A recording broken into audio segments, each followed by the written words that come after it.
नमस्कार, आप देख रहे हैं खबर 100 में हूं आपके साथ राहुल मौर्य। आइए रुख करते हैं इस वक्त की सबसे बड़ी खबरों पर, लेकिन उससे पहले एक नजर हेडलाइंस की ओर।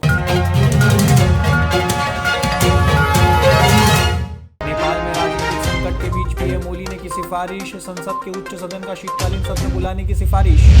कृषि कानूनों पर दिग्विजय सिंह ने अपनी ही पार्टी को घेरा, कहा किसान तो भोला भाला लेकिन कांग्रेसी भी सो रहे। दुश्मनों के छक्के छुड़ाने के लिए डीआरडीओ ने बनाई कार्बाइन, 1 मिनट में दागेगी 700 गोलियां। रिपब्लिक डे परेड में शामिल हुए दिल्ली आए करीब 150 सैनिक कोरोना पॉजिटिव, कैंट में किया गया क्वारंटाइन।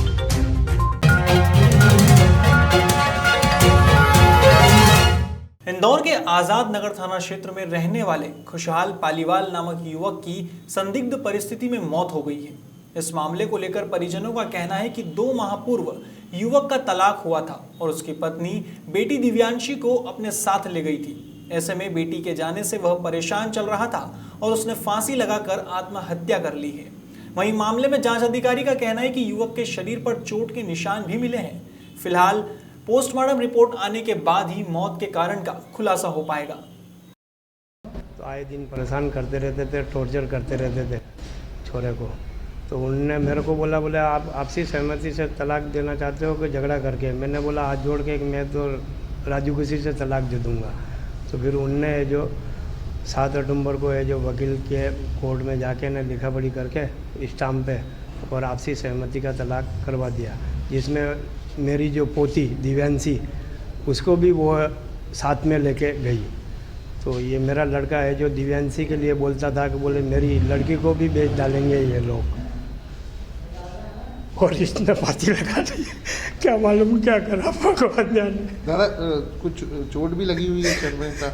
मैं तो दुकान पे था, अब बच्चे मेरे दोनों जो घर पे थे, छोटा वाला घर पे गया, मैंने उसको बोला तू रोटी खा के आ जाना वापस। तो ये छोटे वाले ने बोला मैं खुशहाल भैया को भेज दूँगा। तो ये ढूंढते हुए ऊपर गया तो वो बता रिया, बोले ये नीचे ज़मीन पे पड़े हुए थे। अच्छा, तो मेरी घरवाली बताइए कि कितने साल का बेटा था आपका, क्या नाम था उसका? ये 26 साल का जी। खुशहाल पालीवाल। और क्या करते थे? ये अभी 1.5 साल से तो कुछ भी नहीं कर रहा था, मेरे साथ में पहले दूध बंटवाता था। जी। किस प्रकार का उन्होंने टॉर्चर किया है?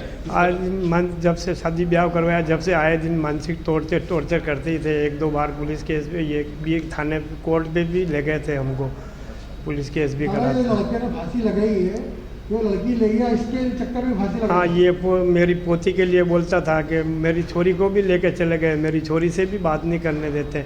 अभी वो आई, जब उसका कहीं दूसरी जगह ब्याह कर दिया तो मैंने उनको घर पे जाके बोला कि मेरा लड़का भी बोल रहा है मेरी पोती से मिलने के लिए। तो बोले नहीं, बोले उनसे नहीं मिलवाएंगे हम, बोले तुम्हारे को मिलना हो तो मिला दो। तो उसी के वियोग में फांसी लगाई ना? हाँ। ठीक तो है, फिर वो आपका नाम बताइए। मेरा नाम किशनलाल पालीवाल। मामला ये प्रथम दृष्टया एक खुशहाल पालीवाल की मर्ग दर्ज कराया गया है अम्बाया इंदौर से, और पीएम कराने के लिए आया हूँ, जिसमें इसके भाई और पिता और चाचा वगैरह कथन दिया, जिसमें इनके द्वारा ये बताया गया कि ये 26 वर्ष का था और 2015 में इसकी शादी हुई थी, और शादी में इसकी पत्नी का डिवोर्स हो गया है। 4 वर्ष की बेटी थी, जिसमें ये मतलब परेशान था। और अभी मृतक जो है तो फांसी प्रथम दृष्ट पाया गया है, और मृतक के हेड में इंजरी भी है और खून से लथपथ बनियान थी, और जिसमें मैंने पीएम में स्पष्ट रूप से उसकी जांच करने के लिए लिखा हूँ। जांच जारी है, जो जांच में आगे आएगा उसमें के विषय में देखा जाएगा। बाल विवाह एक अभिशाप है, यह रूढ़िवादी प्रथा है। बाल विवाह नहीं हो सके, इसके लिए शासन प्रशासन भी लगातार प्रयासरत है, लेकिन बावजूद इसके वर्तमान समय में बाल विवाह हो रहे हैं। हाल ही में राजगढ़ जिले के नाईहेड़ा गांव में बाल विवाह किए जाने की खबर प्रशासन को मिली तो पूरा पुलिस बल मौके पर पहुंचा और बाल विवाह करने वाले परिवार को समझाइश देकर बाल विवाह नहीं करने की सलाह दी। इसे लेकर चाइल्ड लाइन से रजनी प्रजापति और महिला बाल विकास अधिकारी परियोजना नुपुर साखला ने बताया कि नाईहेड़ा में 13 वर्ष 6 माह की बेटी का विवाह खुजनेर के पास मुंडला के जितेंद्र से तय हुआ था और विवाह 27 दिसंबर को होने वाला था। हालांकि वक्त पर पहुंचकर इस बाल विवाह को रोक लिया गया है। चाइल्ड लाइन अहिंसा वेलफेयर सोसाइटी की कार्यकर्ता हूँ। हमें 1098 पे इंफॉर्मेशन मिली थी कि ग्राम नाईहेड़ा में एक बाल विवाह हो रहा है। तो उस जानकारी के पश्चात हमारी टीम और पुलिस विभाग और साथ ही महिला बाल विकास की टीम ने एक संयुक्त कार्रवाई की है और हम मौके पर पहुँचे। वहाँ पे हमने पाया कि लक्ष्मी मतलब दोनों बालिकाएं हमें वहाँ नहीं मिली और लक्ष्मी की शायद शादी हो रही थी, क्योंकि पत्रिका में हमें सूचना मिली थी। तो बालिका के माता पिता से बात की, उन्होंने बताया कि वो बच्चों की शादी 18 के पहले नहीं करेंगे। ड्रग रैकेट के मामले से अब रिश्वतखोरी का कनेक्शन भी जुड़ गया है। दरअसल ड्रग कनेक्शन का डर दिखाकर रिश्वत मांगने वाले नारकोटिक्स कंट्रोल ब्यूरो के 2 आरक्षक को विजयनगर पुलिस ने गिरफ्तार किया है। दरअसल जेराई जिम के मालिक ने विजयनगर थाने पर शिकायत दर्ज कराई थी कि उनके जिम पर 2 युवक पुलिसकर्मी बनकर आए और कोर जिम के ट्रेनर को ड्रग केस में फंसा देने की धमकी दी और 3 लाख रुपए की रिश्वत मांगी। एसपी पूर्व विजय खत्री के अनुसार शिकायत के आधार पर कार्यवाही करते हुए दोनों युवकों को पकड़ा गया है और पूछताछ की जा रही है। हमारा एक ट्रेनर है शाद खान करके, तो आज से 2 दिन पहले कुछ लोग आते हैं यहाँ पे और 2 दिन पहले आने के बाद जिम पे हमारे फर्जी पुलिस वाले बन के बात करते हैं उनसे और उन्हें बोलते हैं कि ड्रग्स के अंदर आपका नाम आया हुआ है और ड्रग्स के अंदर नाम आया है, तो ऐसे करके उन्हें बहुत देर तक उन्होंने उलझाया। फिर लास्ट में बोला कि आपका नाम हटाने के लिए 3 लाख रुपए की उन्होंने उनसे डिमांड करी। फिर जो ट्रेनर था उसने मुझसे कांटेक्ट किया और फिर कांटेक्ट करने के बाद फिर मैंने आज फिर जब वो लोग आए तो विजयनगर थाने पर मैंने बात करी और विजयनगर थाने की पुलिस टीम के साथ जाके फिर उन लोगों को वहीं से पकड़ा। रोड के ऊपर खड़े होकर वो समझौता कर रहे थे, उससे उनको पकड़ा और फिर उसके बाद हम उनको थाने लेके आ गए। फिर आगे की कार्रवाई यही सब हुई है कि उनके नाम से एक वो डाला है, आवेदन डाला है। अब देखते हैं आगे की प्रोसेस क्या होती है। जैसा कि आप सब लोगों को ज्ञात है कि मध्य प्रदेश में इंदौर शहर के विजयनगर थाने में ड्रग माफिया के खिलाफ बड़े पैमाने पर अभियान चलाया जा रहा है, जिसमें काफ़ी सारे प्रकरण भी दर्ज हो गए हैं, काफ़ी लोगों को गिरफ्तार भी किया जा चुका है और हमने यह ठाना हुआ है कि जब तक हम इंदौर शहर को ड्रग माफिया से मुक्त नहीं कर देते तब तक हम चैन से नहीं बैठेंगे। इसी तारतम्य में आज हमें यह सूचना मिली थी कि कुछ लोग पुलिस की इस सक्रियता का लाभ उठा करके अपने आप को पुलिस विभाग के कर्मचारी बता करके जिम ट्रेनर को धमका रहे हैं कि उसका नाम ड्रग माफिया में आ गया है और यदि वो पैसे नहीं देगा तो उससे 3 लाख रुपए लिए जाएंगे, 3 लाख रुपए देने पड़ेंगे। तो इस बात की सूचना उसने हम लोगों को दी। ये जरई जिम है विजयनगर थाना क्षेत्र में ही, उसका ट्रेनर है, उसका नाम शाद है।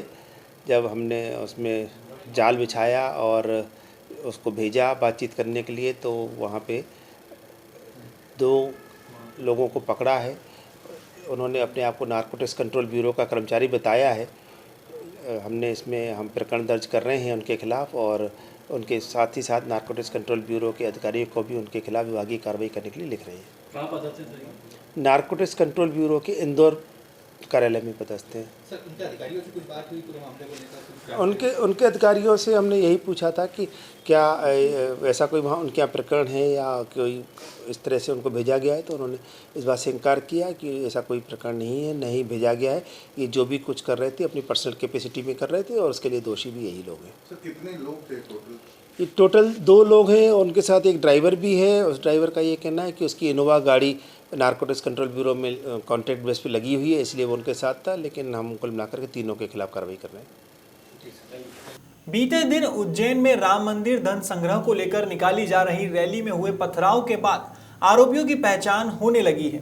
अब तक पुलिस ने 8 आरोपियों को गिरफ्तार किया है, जिसमें से 6 पुरुष व 2 महिला हैं। इसके साथ ही पुलिस और निगम के अमले ने बेगमबाग क्षेत्र के जिस घर से पथराव हुआ था उसको ध्वस्त कर दिया है। हालांकि घटना के बाद से ही भारी पुलिस फोर्स थाना महाकाल क्षेत्र के बेगमबाग इलाके में अलर्ट है, जहां मौके पर आला अधिकारियों के बीच एक मकान को तोड़ने की कार्यवाही को भी अंजाम दिया गया है। बता दें, कानून व्यवस्था को बनाए रखने के लिए एसटीएफ, क्यूआरएफ, डीजी रिजर्व कंपनी, 25 और 24 battalion company, 32 battalion compact group सहित सभी थाना क्षेत्रों की पुलिस टीम मौजूद है और मामले में कार्यवाही कर रही है। देखिए, आज आप जो देख रहे हैं ये असामाजिक तत्वों के जो कार्रवाई है उसका ये नाम है और ये नगर पालिका पुलिस प्रशासन की एक संयुक्त कार्रवाई है। इसमें अवैध रूप से बने हुए मकानों को यहाँ पे तोड़ा जा रहा है। कितने धारा 144 भी लागू है इस पर? देखिए, धारा 144 एक सामान्य प्रक्रिया है जो लगी रहती है, तो वो है सही। कितने मकान चले? आज ये आपके सामने एक ही मकान है। थाना महाकाल के अंतर्गत जो बेगम बाग से लगा हुआ सीमेंटेड रोड है, उसका एक हिस्से में जो कुछ इंक्रोचमेंट, इलीगल इंक्रोचमेंट है, उसको आज जॉइंट कार्रवाई की गई है। उसमें नगर निगम, पुलिस प्रशासन और रेवेन्यू की टीम के द्वारा संयुक्त रूप से ये जो इलीगल इंक्रोचमेंट था उसको ढाया गया है। फिलहाल खबरों में इतना ही। देश और दुनिया की तमाम खबरों के लिए देखते रहिए खबर 100, जनता की बुलंद आवाज।